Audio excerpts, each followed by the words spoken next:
तो जैसा कि बात करते हैं, हम ये देख रहे थे सक्रिय अनुबंध के सिद्धांत के बारे में। और दरअसल क्या हुआ था कि एक तरीके से बीच में वीडियो कट गई थी, जिसकी वजह से या क्लास कट हो गई थी, जिसकी वजह से हमारी क्लास स्थगित हो गई थी। तो दोस्तों आइए समझ लेते हैं स्किनर के सक्रिय अनुबंध के सिद्धांत के बारे में। सक्रिय अनुबंध के सिद्धांत को कुछ अन्य नाम से भी जाना जाता है, जानते हैं, या जैसे कि बात करते हैं साधनात्मक अनुबंध, और दूसरी बात करते हैं या क्रिया प्रसूत अनुबंध का सिद्धांत के नाम से भी हम जानते हैं। तो अगर हमारे एग्जाम में यहाँ पूछा जाता है साधनात्मक अनुबंध का सिद्धांत क्या है, या किसने प्रतिपादित किया है, या क्रिया प्रसूत अनुबंध का सिद्धांत क्या है, किसने प्रतिपादित किया है, तो ध्यान रखिएगा इसको प्रतिपादित करने वाले जो महोदय रहे हैं वे रहे हैं स्किनर महोदय। ठीक है, तो इनका नेम ध्यान रखिएगा। आइए अब समझते हैं सक्रिय अनुबंध सिद्धांत से क्या मतलब हो जाता है। देखिए, बताया जाता है यह एक ऐसी अधिगम प्रक्रिया है जिसके द्वारा क्या किया जाता है, सक्रिय व्यवहार को, मतलब एक जो एक्टिव व्यवहार होता है उसको भी हम सुनियोजित तरीके से, यानी सुनियोजित पुनर्बलन के माध्यम से वांछित रूप में जल्दी जल्दी पुनरावृत्ति होती रहती है। तो जो सीखने वाला अंत में क्या होता है, सिखाने वाले की इच्छा के अनुरूप व्यवहार करने में समर्थ हो जाता है। कहने का मतलब ये है कि अगर एक टीचर चाहे तो किसी के भी व्यवहारों में परिवर्तन कर सकता है, या एक जो ट्रेनर होता है, एक जो सिखाने वाला व्यक्ति होता है, अगर वो चाहे तो किसी के भी व्यवहार में परिवर्तन कर सकता है, भले भी उसका एक्टिव बिहेवियर कैसा है। तो मतलब किसी के भी एक्टिव बिहेवियर को जैसा चाहे वैसे बदला जा सकता है। और यह बात कौन कर रहा है, स्किनर महोदय कर रहे हैं।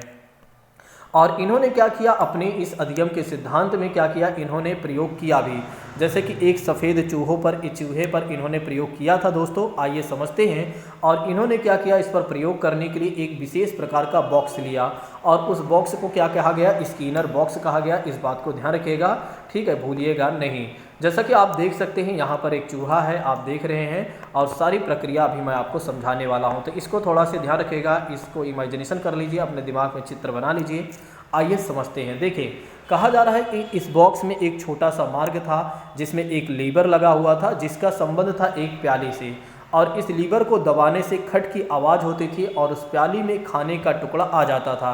कहने का मतलब एक बॉक्स था, उस बॉक्स में एक लीवर लगा था और जिसका संबंध एक प्याली से था। और उस प्याली में क्या था, एक खाने का टुकड़ा रखा रहता था, और जैसे ही लीवर दबता था वैसे ही क्या होता है, खट की आवाज़ आती थी और एक तरीके से खाने का टुकड़ा बिल्ली के सामने आ जाता था।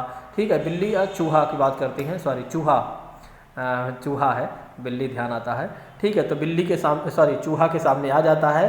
चूहा जब इस बक्से में उस मार्ग से छोड़ा जाता था तो उस लीवर पर उसका पैर पड़ने से खट की आवाज़ होती थी, और आवाज़ को सुनकर उसकी ओर बढ़ता था, जिससे अंदर रखी प्याली में उससे खाने का टुकड़ा मिल जाता था। वह खाने का उस चूहे के लिए पुनर्बलन का कार्य करता था। ध्यान रखिएगा, खाना उस चूहे के लिए क्या करता था, रीइंफोर्समेंट, यानी कि उसके अंदर उत्तेजना एक तरीके से क्या करता था, उत्तेजित करता था या उत्तेजना का कार्य करता था। इस बक्से में इस प्रकार व्यवस्था थी कि उसमें अन्य किसी प्रकार का शोर नहीं होता था। मतलब कि इस प्रकार की ऐसी इसमें व्यवस्था थी कि ऐसी कोई नॉइस और भी ना हो, अधिक सुनाई ना दे। और इस क्रिया को क्या किया गया, बार बार दोहराया गया, और खाना जो है चूहे की लीवर दबाने की प्रक्रिया को बल प्रदान करता था। और इस क्रिया में क्या हुआ कि चूहा भूखा होने के कारण अधिक सक्रिय रहता था। तो क्योंकि उसे भूख लगी रहती थी इसलिए वो काफ़ी ज़्यादा ही सक्रिय रहता था दोस्तों। और जिसके कारण फिर बताया जाता है, यहाँ पर देखिए, जिसके कारण क्या होता है कि फिर चूहे की इस बात में समझ में आ जाती है कि अब मुझे जब भी भोजन लेना है बस इस लीवर को दबाना है। उसके व्यवहार में क्या कर दिया गया, परिवर्तन कर दिया गया। उसके व्यवहार में क्या कर दिया गया, परिवर्तन कर दिया गया कि भाई जब भी मुझे खाना खाना है बस उसके लिए मुझे लीवर दबाना होगा और खाना मेरे सामने आ जाएगा, खाने का टुकड़ा मेरे सामने आ जाएगा।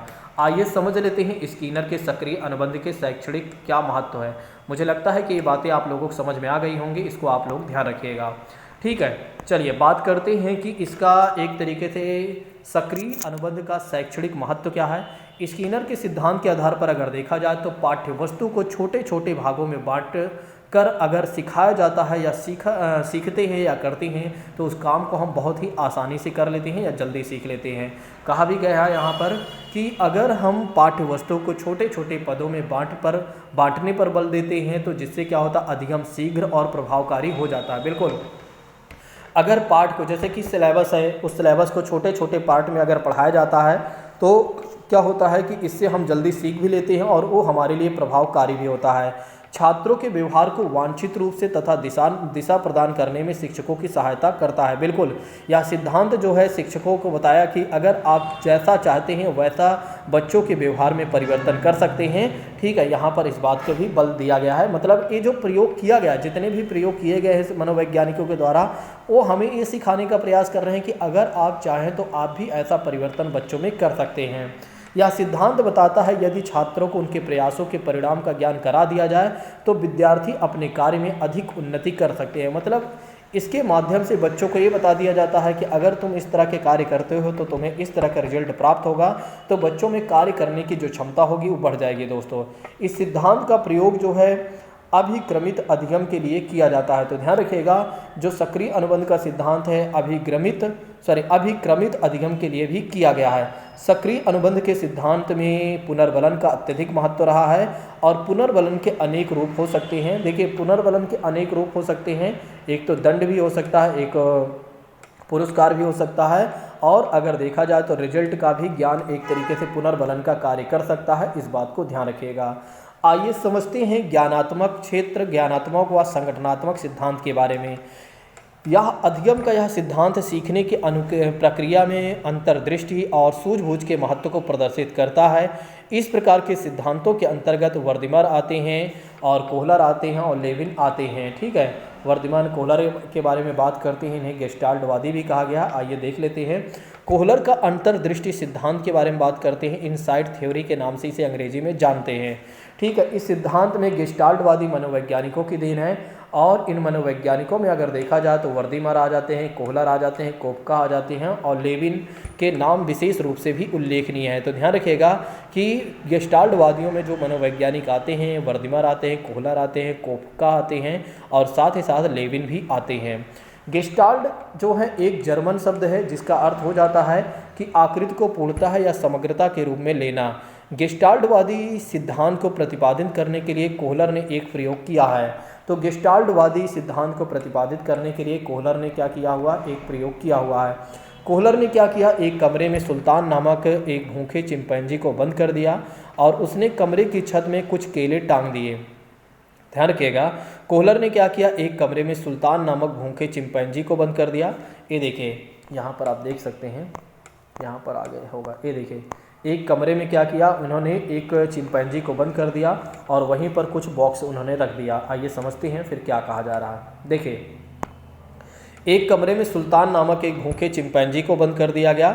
उसने कमरे की छत में कुछ केले भी टांग दिए। तो उन्होंने क्या किया, कोहलर ने क्या किया कि एक तरीके से कमरे की छत में कुछ केले टांग दिए जो भूखे चिंपैंजी के पहुंच के बाहर थे। ठीक है, और कोहलर ने कमरे में 3-4 खाली बॉक्स भी रख दिए और बार बार प्रयास करने के बावजूद भी चिंपैंजी केलों को प्राप्त करने में असफल रहा। तभी क्या होता है, उसकी नज़र पड़ती है बॉक्सों पर और उसने क्या किया, बॉक्स को एक के ऊपर एक कर केले को प्राप्त कर लिया। तो जैसा कि आप देख रहे हैं, यहाँ पर कुछ बॉक्स रखे हुए थे और ये देखिए, बॉक्स के ऊपर रखकर चिंपैंजी ने क्या किया, एक तरीके से सुल्तान ने क्या किया, केले को प्राप्त कर लिया। दोस्तों, दूसरी बात करते हैं फिर दूसरा प्रयोग इन्होंने क्या किया, एक अन्य प्रयोग में उन्होंने क्या किया, कमरे में बॉक्स की जगह पर 3-4 छड़ियाँ भी रख दी। तो दूसरा भी प्रयोग इन्होंने करके देखा कि भाई एक बार बॉक्स से मान लेते हैं कि उसके दिमाग में ऐसी बातें आ गई, लेकिन एक बार छड़ियाँ के माध्यम से देख लेते हैं, स्टिक के माध्यम से। चिंपैंजी ने इस बार भी छड़ियों को आपस में जोड़कर केले को प्राप्त करने में सफल रहा। अतः बार बार प्रयोग को दोहराने में उसने पाया कि प्रत्येक बार चिंपैंजी अपनी कोशिश में सफल रहा। दोस्तों, जैसा कि आप देख सकते हैं, यहाँ पर आप देख सकते हैं, ए रहा एक तरीके से केले को प्राप्त करने, या एक तरीके से केले को बाहर कर दिया गया था। तो ऐसे भी छड़ी यानी स्टिक जोड़कर उसने क्या किया था, एक तरीके से ए रहे कोहलर महोदय हैं, इनको भी ध्यान रखिएगा। ठीक है, तो उसने क्या किया, एक तरीके से केले को प्राप्त कर लिया। इस बात को ध्यान रखिएगा। अच्छा, नेक्स्ट बात करते हैं उपरोक्त प्रयोगों के आधार पर यह निष्कर्ष निकाला गया कि चिंपैंजियों ने परिस्थितियों को अपने समग्र रूप से प्रत्यक्षीकरण किया और परिस्थितियों में उपलब्ध सामग्री और समस्या के हर पहलू को गंभीरतापूर्वक विश्लेषण कर उचित संबंध स्थापित करने की चेष्टा की। बिल्कुल, देखिए, जब समस्याएं आती हैं तो समस्या को समाधान करने के लिए हमें क्या करना चाहिए, जल्दी हाइपर नहीं हो जाना चाहिए, बल्कि समस्या को समझना चाहिए और उसके बारे में गंभीर रूप से समझकर हमें समस्या के समाधान के बारे में फिर सोचना चाहिए। अंत में समस्याओं और उनसे संबंधित पहलुओं को तुरंत समझकर उनका हल और मस्तिष्क में अचानक ही एक तरीके से आ गया। नेक्स्ट बात करते हैं अंतर्दृष्टि थ्योरी की शैक्षिक उपयोगिता क्या है। जब कुछ पढ़ाया जाए अथवा कुछ सीखने के लिए कहा जाए तो उसे अपने समग्र रूप से ही बच्चों के सामने प्रस्तुत किया जाए और बालकों की बौद्धिक विकास हेतु उनकी अंतर्दृष्टि या अंतर्दृष्टि का मतलब हो जाता है एक तरीके से सूझबूझ बहुत ही सहायक होती है। इसलिए इस विधि के द्वारा अधिक से अधिक कार्यों को करने के लिए बालकों को प्रोत्साहन किया करना चाहिए। देखिए, कई बार क्या होता है कि अगर हम किसी काम को करते हैं तो पूरा नहीं होता है, लेकिन अगर उस काम को हम सूझबूझ के आधार पर करते हैं, थोड़ा सा एक समझ के आधार पर करते हैं, तो उस काम को हम पूरा कर लेते हैं। इसी तरह से बताया गया कि पाठ्यक्रम के निर्माण में सूझबूझ अंतर्दृष्टि प्रक्रिया को ध्यान में रखकर पाठ्यक्रम के विभिन्न अंगों को एकीकृत किया जाता है। यदि सीखने से होने वाले लाभों को पहले पता चल जाए तो बालक अपनी बुद्धि का एक तरीके से क्या कर सकता है, सूझबूझ कर भरपूर प्रयोग कर सकता है। इस बात को आप लोग ध्यान रखिएगा दोस्तों। आइए समझते हैं कर्ट लेविन के क्षेत्र के सिद्धांत के बारे में। कर्ट लेविन के अधिगम संबंधित क्षेत्र के सिद्धांत में इन्होंने बताया कि वातावरण में व्यक्ति की स्थिति कैसे होती है। मतलब कि इन्होंने कहा कि सीखना अथवा अधिगम एक सापेक्षिक प्रक्रिया मानी जाती है और जिसके माध्यम से क्या होता है, सीखने वाले में नवीन अंतर्दृष्टि का विकास होता है या अथवा पुराने में क्या होता है, परिवर्तन हो जाता है। यानी कि जब व्यक्ति सीखता है तो उसके अंदर नई सूझबूझ आ जाती है, ठीक है, या पुराने में जो उसने सीखा हुआ उसमें कुछ परिवर्तन हो जाता है। व्यक्ति के व्यवहार को समझने के लिए व्यक्ति की स्थिति को उद्देश्यों से संबंधित मानचित्र में निर्धारित करने और प्रयत्नों की जानकारी होती है। इसके 4 तत्व होते हैं, एक तो शक्ति, दूसरा अभिप्रेरणा, तीसरा जीवन विस्तार, चौथा अगर देखा जाए तो अवरोध होते हैं। अब बात कर लेते हैं कि ये चारों चीज़ें क्या हैं। शक्ति की बात करते हैं तो ये क्या करता है कि उद्देश्य कभी सकारात्मक तो कभी नकारात्मक होती है। मतलब व्यक्ति को अपने जीवन में सदैव उद्देश्यों से प्रेरणा ग्रहण करता है और कभी एक तरीके से सकारात्मक कोई चीज़ें होती हैं तो कभी कोई चीज़ें नकारात्मक होती हैं। नेक्स्ट बात करते हैं अभिप्रेरणा की बात करते हैं, या इसको ऐसे देख लेते हैं कि सकारात्मक उद्देश्य वे होते हैं जिनसे प्रेरित होकर व्यक्ति आगे की ओर बढ़ता है और नकारात्मक क्या होता है, जो व्यक्ति को पीछे की ओर हटाता है, मतलब हटने के लिए कोशिश करता है या हटने के लिए प्रेरित करता है। अधिगम के सिद्धांत के अनुसार बालक के सम्मुख सकारात्मक नकारात्मक दोनों ही शक्तियाँ उपस्थित होती हैं और जिससे उसे अधिगम की प्रेरणा देती हैं। अभिप्रेरणा वह प्रक्रिया होती है जिसके माध्यम से क्या होता है कि विशिष्ट उद्देश्यों के साथ संबंधित होता है और इस प्रेरक की संतुष्टि के उद्देश्यों को प्राप्त कर सकते हैं। जीवन विस्तार लाइफ स्पेस की बात करते हैं। व्यक्ति की कुछ आवश्यकताएं योग्यताएं होती हैं जो कि व्यक्ति में निहित होती है। फिर लेविन ने व्यक्ति की सीमा की अवधारणा की है और इसके पश्चात वातावरण आता है जो कि जीवन विस्तार की सीमा से घिरा होता है। नेक्स्ट बात करते हैं अवरोध के बारे में बात करते हैं, यानी बैरियर के बारे में बात करते हैं। वातावरण में क्या होता है, कुछ ऐसी शक्तियाँ होती हैं जो व्यक्ति को उसके उद्देश्य तक पहुंचाने में अवरोध उत्पन्न करती हैं। व्यक्ति को अपने लक्ष्य की ओर बढ़ने का विरोध करती हैं। यदि व्यक्ति को उसके उद्देश्य की ओर जाने के लिए अभिप्रेरणा मिलती है तो वह अपने लक्ष्य को प्राप्त कर लेता है। यदि व्यक्ति के बीच में बाधा उत्पन्न होने पर अभिप्रेरणा नहीं मिलती है तो वो क्या करता है, मार्ग छोड़ देता है, ठीक है, वह अपना मार्ग छोड़ देता है और बदल देता है। यदि वह निराश होकर बैठ जाता है तो अपने लक्ष्य को कभी नहीं प्राप्त कर पाता। देखिए बिल्कुल, अगर लक्ष्य को प्राप्त करना है तो बाधाएं कितनी भी आएँ उस बाधाओं को हमें उस बाधाओं का सामना करते हुए हमें आगे बढ़ना चाहिए। अगर हम बैरियर को ध्यान देंगे तो फिर हमारे जीवन में हर जगह बैरियर आएंगे। हम किसी भी कार्य को शुरू कर ले, इस संसार में हम कोई भी कार्य करना शुरू करते हैं उसमें बाधाएं आना निश्चित है दोस्तों। तो इससे अच्छा जो हमने शुरू किया है उसको हमें नहीं छोड़ना चाहिए, बस उसी में हमें लगा रहना चाहिए। उसी में कहीं ना कहीं एक दिन हमें सफलता मिल जाएगी, हमें इस बात को ध्यान रखना चाहिए। शैक्षिक सिद्धांत की शैक्षिक उपयोगिता के बारे में बात करते हैं तो कार्ल रोजर्स का अनुभवजन्य अधिगम के सिद्धांत के बारे में बात करते हैं। कार्ल रोजर्स नामक अमेरिकन मनोवैज्ञानिक ने प्रौढ़ व्यक्ति की अधिगम प्रक्रिया को स्पष्ट करने के लिए अनुभवजन्य अधिगम के सिद्धांत का प्रतिपादन किया हुआ है। बिल्कुल, देखिए अनुभव से भी हम कहीं ना कहीं बहुत कुछ सीखते हैं। जैसे कि बात करते हैं, हम कहीं घूमने जाते हैं, कहीं हमारे साथ कुछ हादसाएँ होती हैं, कहीं कुछ ना कुछ होते रहते हैं, तो उसके माध्यम से भी हम बहुत कुछ सीखते हैं। इस बात को ध्यान रखिएगा। नेक्स्ट बात करते हैं अनुभवजन्य अधिगम सिद्धांत की शैक्षिक उपयोगिता क्या है। इससे क्या होता है, लाभ और सकारात्मक अधिगम मिलता है और अधिगम स्रोतों में संसाधनों की व्यवस्था में भी सहायता मिलती है, क्योंकि हमें पता चल जाता है क्या चीज़ें हो रही हैं और क्या नहीं हो रही हैं, क्या होने वाली है। हमारा अनुभव क्या करता है, हमें बहुत कुछ सिखा देता है। संज्ञान तथा संवेग की बात करते हैं, कॉग्निशन एंड इमोशन की बात करते हैं।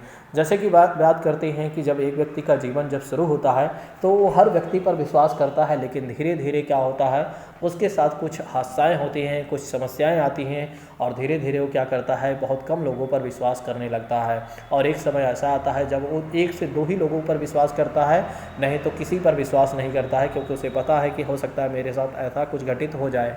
ठीक है, तो ये क्या है, अनुभव है। ये क्या है, अनुभव है। अनुभव के माध्यम से व्यक्ति सीख रहा। एक मिनट दोस्तों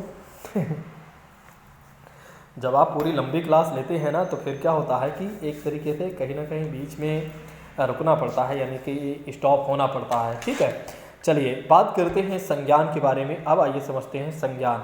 अच्छा, संज्ञान का अर्थ होता है समझ या ज्ञान होता है। शैक्षणिक प्रक्रियाओं में अधिगम का मुख्य केंद्र क्या होता है, संज्ञानात्मक क्षेत्र होता है। तो अधिगम का मुख्य केंद्र क्या है, संज्ञानात्मक क्षेत्र होता है। इस अधिगम में उन मानसिक क्रियाओं से जुड़ा होता है जिसमें पर्यावरण से सूचना प्राप्त की जाती है। इस प्रकार इस क्षेत्र में अनेक क्रियाएं होती हैं जो सूचना प्राप्ति के प्रारंभ होकर शिक्षार्थी के मस्तिष्क में चलती रहती हैं और ये सूचनाएं देखकर क्या होता है, देखने सुनने रूप में होती हैं। देखिए, संज्ञानात्मक का मतलब हो जाता है, यहाँ पर कहा जा रहा है संज्ञानात्मक संरचना बाह्य वातावरण में विचारपूर्वक प्रभावपूर्ण ढंग से सुविधा के अनुसार कार्य करने की क्षमता होती है। देखिए, संज्ञान का मतलब होता है जानकारी का होना दोस्तों, जानकारी का होना, यही है संज्ञान और एक तरीके से संज्ञानात्मक विकास। दोस्तों आइए समझ लेते हैं।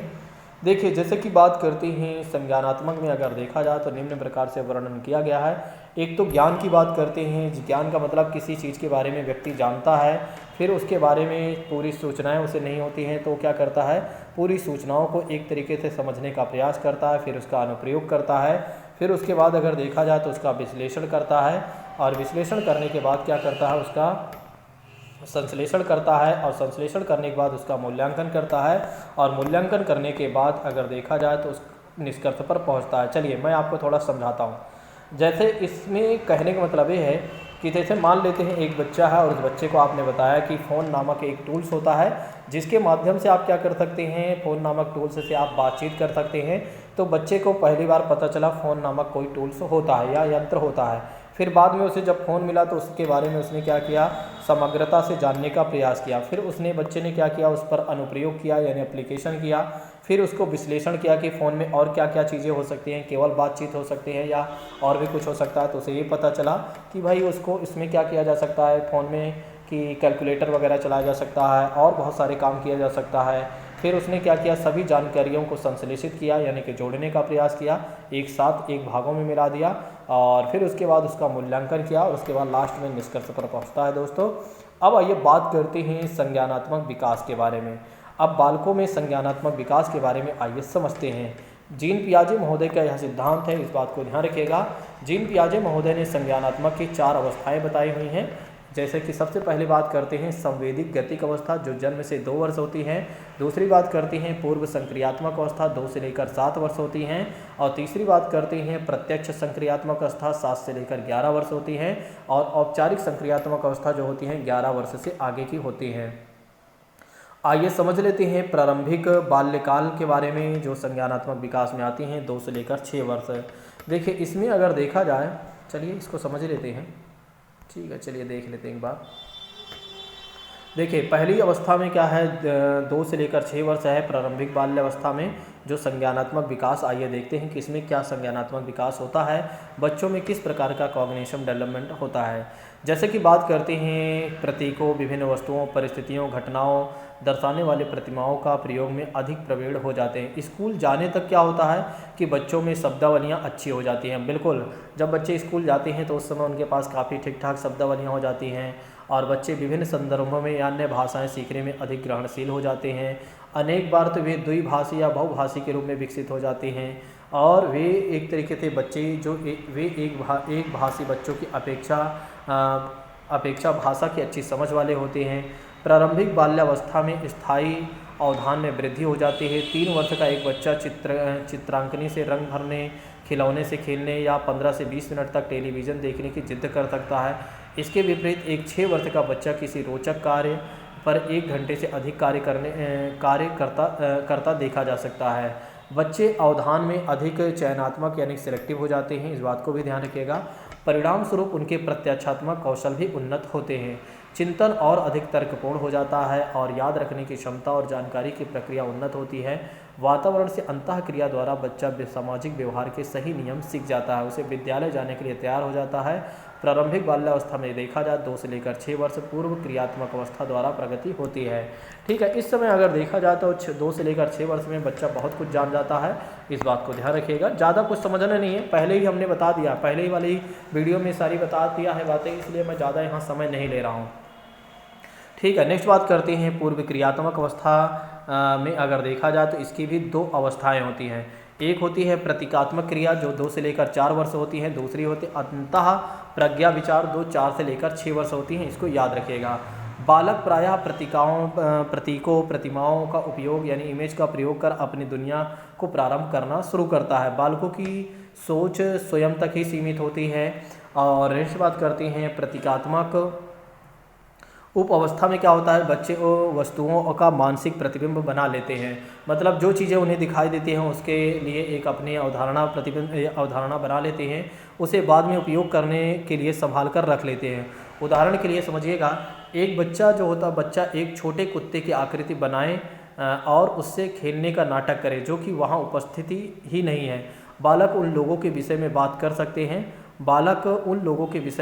सकते हैं जो यात्रा कर रहे हैं या जो कहीं अन्य स्थान पर रहते हैं, और वे स्थानों को रेखाचित्र भी बना सकते हैं जो उन्होंने देखे, और साथ ही कल्पना के नए दृश्य और जीव भी बना सकते हैं। बिल्कुल जो चीज़ें वो देखते हैं उसका चित्र बनाने का प्रयास करते हैं या उनके मस्तिष्क में वो चित्र बन जाते हैं। आप याद करिए, जब छोटे थे तो कहीं आपको ले जाया जाता था तो आप पूरी कहानी बता देते थे कि मैं ऐसे गया था वैसे गया था। पहले हमारी जो सोचने और समझने की और याद करने की और कल्पना शक्ति जो हमारी थी काफ़ी ठीक ठाक रहती थी, क्योंकि पहले क्या होता था, आप जिस रास्ते से आपको ले जाया जाता था एक बार बड़े भूल जाते थे लेकिन आप नहीं भूलते थे। याद करिए उस समय आपको मेन बात ये रहती थी ना, क्यूरियोसिटी रहती थी हर चीज़ों को देखने की, और जिसकी वजह से आप जाते जाते बहुत सारे स्थान को अपना चिन्ह मान लेते थे कि अच्छा जब मैं जा रहा हूँ तो मुझे ये मिलेगा, लौटते समय देखता हूँ क्या ये मिलता है कि नहीं। तो इसकी वजह से कहीं ना कहीं क्या होता है कि डेवलपमेंट होता है और कहीं ना कहीं ये चीज़ें देखने को हमें मिलती हैं। बात करते हैं मध्य बाल्यकाल में संज्ञानात्मक अवस्था की बात करते हैं, विकास के बारे में बात करते हैं। तो इसमें अगर देखा जाए तो बच्चे उत्सुकता से भरे होते हैं, बाहरी वस्तुओं को ढूंढने में उनकी रुचि होती है, स्मरण यानी याद करने और संप्रत्यय ज्ञान में वृद्धि होती है, तर्कपूर्ण चिंतन की तत्कालिक स्थिति के अतिरिक्त सहज बनती है। बच्चे इस अवस्था में संवेदी क्रियाओं में भी व्यस्त हो जाते हैं, जैसे संगीत में अगर देखा जाए, कला में देखा जाए, नृत्य में देखा जाए, ठीक है, इन सब चीज़ों का भी विकास हो जाता है। पियाजे ने कहा कि मध्यकाल में इंद्रिय गोचर संक्रियात्मक अवस्था की निम्नलिखित विशेषताएं होती हैं, निम्नलिखित चीज़ें होती हैं। एक तो तार्किक नियमों को समझने लगते हैं, जैसे कि स्थानिक तर्क के आधार पर, और तार्किक चिंतन यथार्थ दृष्टिगोचर स्थितियों तक सीमित होते हैं। मध्य बालकाल में भाषा विकास कई तरीके से प्रगति करने लगती है या होता है। नए शब्द सीखने में अधिक, बच्चे जिन शब्दों को जानते हैं उनकी अधिक प्रौढ़ परिभाषा सीख लेते हैं, वे शब्दों के मध्य संबंध स्थापित कर लेते हैं, समानार्थी और विपरीतार्थी शब्दों को उपसर्ग और प्रत्यय जोड़ने और शब्दों को कैसे बदल सकते हैं या समझ लेते हैं, इस तरह की चीज़ें आ जाती हैं। आइए देख लेते हैं संवेग के बारे में। आज काफ़ी हिचकी आ रही है और इस समय मतलब पता नहीं क्यों थोड़ा से, चलिए देखते हैं, वो सब बातें हम बाद में करेंगे, अभी हम पढ़ रहे हैं। चलिए बात करते हैं संवेग के बारे में। संवेग के बारे में अगर देखा जाए तो इमोशन जो होता है एक तरीके से संवेग यानी कि अंग्रेजी भाषा के शब्द जो होते हैं इमोशन का हिंदी रूपांतरण होता है, जो कि आप जानते हैं। शब्द की उत्पत्ति जो होती है लैटिन भाषा के इमोवर शब्द से हुई है। देखिए इसको अगर देखा जाए तो इमोशन शब्द की जो उत्पत्ति हुई लैटिन भाषा के इमोवर से हुई है, जिसका अर्थ ये हो जाता है उत्तेजित करना हो जाता है। इस प्रकार संवेग को व्यक्ति को उत्तेजित दशा कहते हैं। तो संवेग जो होता है व्यक्ति की उत्तेजित दशा होती है, और इस प्रकार शरीर को उत्तेजित करने वाली एक प्रक्रिया होती है। मनुष्य अपनी रोजाना की ज़िंदगी में सुख दुख प्रेम घृणा आदि का अनुभव करता है, और यही जो है ऐसा व्यवहार जो करता है उत्तेजनावश ऐसा करता है, और यही क्या कहलाती है, संवेग कहलाती है। संवेग जो होती है व्यक्ति की उत्तेजित दशा होती है। वुडवर्थ महोदय ने कहा, इसको याद रखिएगा। संवेग क्या होती है, संवेग क्या होता है, तो ध्यान रखिएगा व्यक्ति की उत्तेजित दशा होती है दोस्तों, इस बात को ध्यान रखिएगा, भूलिएगा नहीं। चलिए बात करते हैं संवेग से संबंधित कुछ सिद्धांत के बारे में। एक तो जेम्स लेंज का सिद्धांत की बात करते हैं, इसके प्रतिपादक जो हैं विलियम जेम्स का और कार्ल रेंज हैं। इन्होंने बताया संवेग में कि संवेग जो होता है, संवेग शारीरिक अनुक्रिया के संबंध के कारण क्या होता है, प्रभाव से होता है। शारीरिक अनुक्रिया जैसे कि रक्तदाब का बढ़ना यानी पसीना का आना, चेहरे का सूखना, हृदय की धड़कन का बढ़ना इत्यादि का संबंध हमारे शरीर में अचानक आने वाले परिवर्तन से होता है, जो आंतरिक और बाह्य दोनों रूप में होता है। देखिए हमारे अंदर क्या होता है, इमोशन कई बार क्या होता है, कुछ ऐसी परिस्थितियां आ जाती हैं और जिसकी वजह से मान लेते हैं किसी व्यक्ति ने आपको कोई अचानक कोई घटना बता दिया, तो आप ब्लड प्रेशर का मतलब एक तरीके से बढ़ना और पसीना आ जाना, कोई चीज़ें अचानक देख लेना, जैसे एक्सीडेंट हो गया या कोई चीज़ें देख लेना, तो ये जो संवेग हमें दिखाई देते हैं कई बार हमें शारीरिक परिवर्तन दिखाई देते हैं हमारे संवेग के कारण होते हैं, और कोई ऐसी स्थितियाँ परिस्थितियाँ आती हैं तब ऐसा होता है। नेक्स्ट बात करते हैं कैनन बार्ड सिद्धांत के बारे में। ध्यान रखिएगा ऐसे सिद्धांत कई बार आ जाते हैं, इनको आप नज़रअंदाज मत कीजिएगा, ठीक है, क्योंकि 1 महीने जब से पेपर होने लगा तब से सीटेट में अब ये नहीं पता चल पाता क्या पूछा जाएगा और क्या नहीं पूछा जाएगा। पहले क्या होता था, हमें पता रहता था, और पहले इतना वास्ट में पढ़ाता भी नहीं था। उसके पीछे का मूल कारण ये भी है, पहले क्या होता था कि मेन चीज़ें जो मुख्य बातें होती थी उसको बहुत अच्छे से रटा दिया जाता था और इससे बच्चों का सिलेक्शन हो जाता था, ठीक है। लेकिन अब इस बार क्या है, अब 2 बार से क्या हो रहा है कि पेपर 1 महीने होने लगा, किसके एग्ज़ाम में क्या पूछ लिया जाए और किसके पेपर में क्या चीज़ें आ जाए कुछ पता नहीं, इसलिए पूरे सिलेबस को ही कंप्लीट किया जा रहा, ताकि कोई छात्र आकर ये ना कहे हमसे कि आपने जो पढ़ाया वो आपके हमारे एग्ज़ाम में नहीं आया।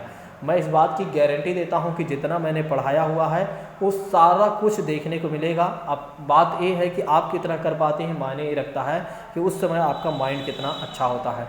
अभी जो हमारे यहाँ ऑफलाइन पढ़ रहे हैं वे सभी छात्र डेली आते रहें। अभी इतनी जल्दी जब तक परीक्षा के अनाउंसमेंट नहीं हो जाता है, डेट का अनाउंसमेंट नहीं हो जाता, तब तक वे बंद ना करें, मैं तो यही कहूँगा।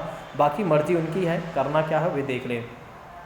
जैसे कि बात करते हैं सिद्धांत, यह सिद्धांत जो है वाल्टर कैनर और फिलिप बर्ड द्वारा जेम्स लेंज के सिद्धांत का विरोध किया गया है।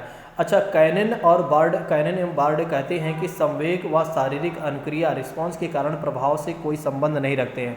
मतलब ये लोग ये कहते हैं कि जो अभी ऊपर बताई गई बातें हैं वो बिल्कुल भी उसमें कोई संबंध नहीं है और इसका कोई सत्य नहीं है, और इसके बावजूद यह किसी उत्तेजित भावनाओं से भी अनुक्रिया करता है। ये कहते हैं कि कोई घटना घटती है तो साथ साथ कार्य करने की उत्तेजना या संवेग भी आता है, और यह सिद्धांत जो होता है तंत्रिका जीव विज्ञान के विषय में बात करता है। कैनन बर्ड के सिद्धांत को याद रखिएगा थोड़ा बहुत। संवेग के बारे में बात करते हैं। मैडगल महोदय ने 14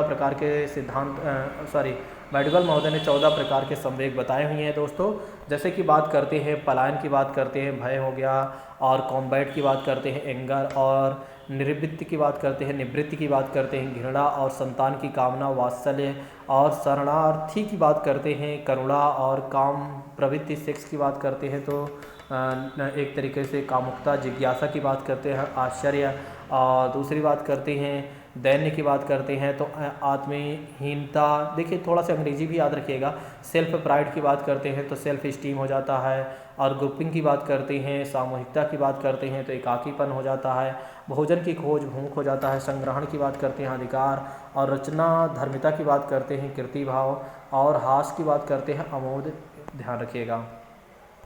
अब बात करते हैं संवेग की प्रकृति क्या होती है। संवेग की प्रकृति अगर देखा जाए तो प्रत्येक व्यक्ति में क्या होता है, अपने अच्छे और बुरे अनुभव के प्रति अनुभव होता है, और संवेग के उदाहरण ये हैं खुश होना, शर्मिंदा होना, दुखी होना, उदास होना, ठीक है। संवेग हमारे प्रतिदिन जीवन को प्रभावित करते हैं, इस बात को ध्यान रखिएगा। संवेग की मुख्य विशेषताएं ये होती हैं कि ये एक तरीके से सारी आंतरिक व बाहरिक शारीरिक बदलाव संवेगों में व्यापकता आती है, जो विभिन्न व्यक्ति के संवेग के प्रति अलग अलग प्रतिक्रिया व्यक्त करते हैं। संवेग में एक निश्चित दिशा में क्रिया की प्रवृत्ति होती है, मानसिक दशाओं में बदलाव व संवेग परिवर्तनशील होते हैं। संवेग में दुख, भय, क्रोध, प्रेम, ईर्ष्या, घृणा आदि की भावना निहित होती है, और संवेग में तीव्रता का गुण पाया जाता है। संवेग जो होता है मानव के व्यवहार के लिए उत्तरदायी माना जाता है। संवेग क्षणिक होते हैं, ये बातें ध्यान रखिएगा। क्या संवेग क्षणिक होते हैं? बिल्कुल क्षणिक होते हैं। ठीक है, संवेग जो होते हैं क्षणिक ही होते हैं, मतलब कुछ समय के लिए आते हैं फिर चले जाते हैं। भाई आपको गुस्सा ऐसा थोड़े ना है कि आज आया 3-4 दिन तक गुस्सा रहेगा ही, महीने 2 महीने गुस्सा रहेगा ही। ठीक है, तो ऐसी बातें नहीं हैं, बस कुछ समय के लिए आती हैं और चले जाते हैं भाई। ठीक है, और मेरे हिसाब से एक व्यक्ति को ऐसा रहना भी चाहिए। क्रोध आए, क्रोध उस समय आता है तो क्रोध में अगर कोई व्यक्ति सामने आ जाता है तो उसका सामना कर ले तो ठीक है, नहीं तो अगर क्रोध आया भी तो मेरे हिसाब से क्रोध में ना तो कोई निर्णय लेना चाहिए और ना ही क्रोध में कोई ऐसी बातें करनी चाहिए जिससे किसी व्यक्ति को ठेस पहुंचे। और क्रोध अगर आता है तो थोड़ा से क्रोध को शांत रखने की क्षमता होनी चाहिए, क्रोध को शक्ति बनानी चाहिए। मैं ये समझता हूँ अगर क्रोध है तो क्रोध हमारी शक्ति होनी चाहिए, मतलब हमारे अंदर क्रोध इस बात की आनी चाहिए कि हमें कुछ कर जाना है इस क्रोध में। क्रोध हमारी शक्ति होनी चाहिए, ना कि क्रोध ऐसी आनी चाहिए कि किसी व्यक्ति को प्रभावित कर दे। हाँ, एक आध बातें अगर कह देना तो ऐसा भी नहीं है, हम भी सभी लोग मनुष्य ही हैं, तो क्रोध में हम किसी को एक आध बातें ऊपर नीचे कह भी देते हैं, तो कहने के बाद में उससे सॉरी बोला जा सकता है उस व्यक्ति से कि भाई क्रोध था उस समय, अब आप समझ लीजिए। ठीक है, तो कभी भी हमारे आपस में तो कई बार आप देखते हैं कि अगर हम किसी भी छात्र को मैं डांट भी देता हूं तो बाद में बोलता हूं भाई ऐसी बातें नहीं हैं, ये उस समय की परिस्थिति ऐसी थी जब मुझे डांटना पड़ा, बाकी मेरे मन में ऐसी कोई बातें आपके प्रति नहीं है। ठीक है, तो व्यक्ति समझ जाता है कि हाँ सर ऐसा नहीं चाह रहे थे, वो परिस्थिति ऐसी थी जो सर ने ऐसा बोला था मुझे। पहली बात तो मैं किसी को जल्दी से बोलता ही नहीं कुछ। ठीक है, ये मेरी आदत है। बहुत ही रेयर केस में मुझे क्रोध तब आता है, और मुझे लगता है हर व्यक्ति में ऐसा ही होना चाहिए। क्रोध तभी आना चाहिए अंतिम प्रयास करने के बाद, अंतिम धैर्य, बिल्कुल आपके जब धैर्य खत्म हो जाए, पेशेंस खत्म हो जाए, तभी आपको क्रोध आना चाहिए। लेकिन जल्दी हर बातों पर गुस्सा आना ये हमारे जीवन के लिए बेहतर नहीं होता है। ठीक है, अंतिम एक बार गुस्सा आना चाहिए और जल्दी नहीं आना चाहिए, ये होना चाहिए व्यक्ति में। ठीक है, बाकी सबके अपने अपने नेचर हैं, सबके स्वभाव हैं भाई, अब मैं किसी को क्या कह सकता हूँ। आइए बात करते हैं संवेगों के घटक के बारे में। शारीरिक परिवर्तन, जब एक व्यक्ति किसी संवेग का अनुभव करता है तो उसके शरीर में कुछ परिवर्तन होते हैं, जैसे उसकी हृदय गति बढ़ जाना, रक्तचाप का बढ़ना, ब्लड प्रेशर का आ जाना, पुतली का बड़ा हो जाना, सांस तेज होना और मुंह का रूखा हो जाना या पसीना आ जाना, ये सब भैया है परिवर्तन। ठीक है, ध्यान रखिएगा। व्यवहार में बदलाव, संवेगात्मक व्यक्ति में कहने का मतलब ये है कि एक तरीके से एक व्यक्ति अनुभव कर रहा होता है, उसके चेहरे के हाव भाव ही बदल जाते हैं। ठीक है, और संकेत बदल जाते हैं, मुस्कुराना, क्रोध, तमाम तरह की चीज़ें होती हैं, ध्यान रखिएगा ये सब।